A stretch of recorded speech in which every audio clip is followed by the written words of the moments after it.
that I want to note is a couple of differences and similarities about the paper. The two on the top are Strathmore. This is a 90 pound. This is the 140 pound. I know in my intro I said I was going to do 3 surfaces, but I added the 90 pound Strathmore. On the bottom here I have the Ranger, and here I have the Hero Arts. Now, one of the things that I want to point out right away is that the Ranger paper seems to have a true white quality color to it, whereas the other 3 have a more ivory color to it. A similar thing that some of these papers have is the Strathmore and the Ranger, which seem to have a back and front. The back surface of these 2 papers and the Ranger, the back surface is very smooth, whereas the front is rough. So that's very important to know, because when you're stamping your image, you want to make sure you're stamping it on the correct side. The Hero Arts doesn't seem to have that quality. It's the same back or front. So it doesn't really matter where you would stamp your image on the Hero Arts. So right there, you have some similarities and some differences on these papers. Next, we're going to stamp, and we're going to color, and we're going to compare. Okay, so I know I said I was going to come back with stamped and colored images, but I wanted to show you something before we move on to the coloring part. And that's how the inks from my stamp pad responded to the surfaces. First off is I'm using Ranger Archival ink in jet black, and I'm using this magical flower stamp from Hero Arts. So one of the things I wanted to show you is that the Strathmore 190 pound cardstock seems to have faded the black ink a little bit. The other 3 responded relatively well, except there's one problem, and that's there's a little bit of fraying. Now let me show you what I mean. You can see the fraying here on the edges of the petal there. This is happening with the Strathmore paper and the Hero Arts paper. It isn't happening with the Ranger paper. So I think this stamp round goes to Ranger, where not only did the ink show as true black, but there's also little to no fraying going on this surface here. Next up is I'm going to color all of these flowers with the Ranger Distress markers. Okay, so here we are. Everything has been colored in. Now let's make a note of something really quickly.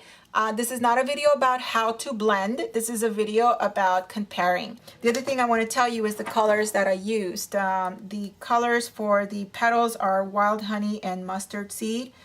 In the center, I used Fire Brick, and in these little areas right here, I applied a Forest Moss, which is a green.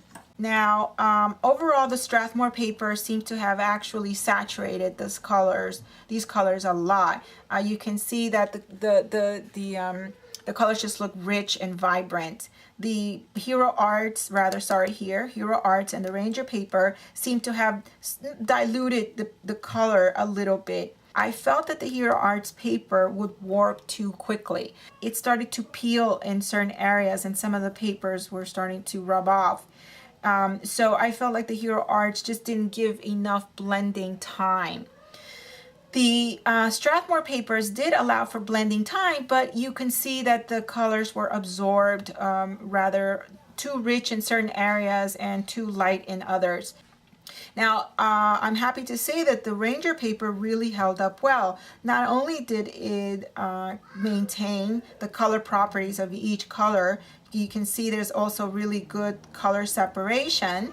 It also allowed for a lot of blending time. So I think round 2, the color segment of my video here, goes to Ranger. I feel that it allowed the proper blending time. It held up the color properties pretty well, and it didn't warp the paper, or the paper didn't have any warping. So for me, the winner for this category goes to the Ranger paper. Next, I'm going to show you how I'm going to do the same exact techniques with the Inktense color pencils, and then I'll come back and show you my findings. Okay, so I'm back, and I did my stamping and my coloring on the same papers we talked about before, except this time I used my Inktense pencils.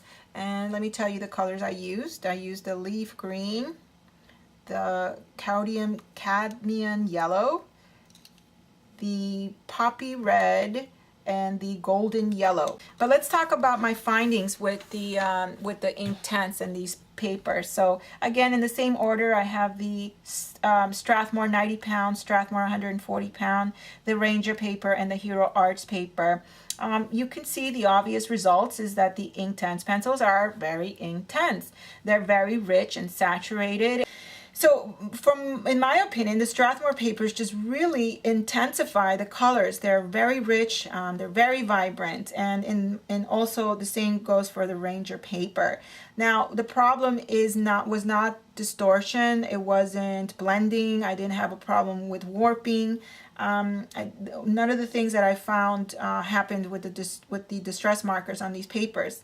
Everything worked pretty harmoniously, but since this is about watercolor effect, I would have to say that this round for me goes to the Hero Arts paper. I think that the Hero Arts paper really worked best with the Inktense pencils. You can see that the colors are very muted. They're spreading around from dark to light.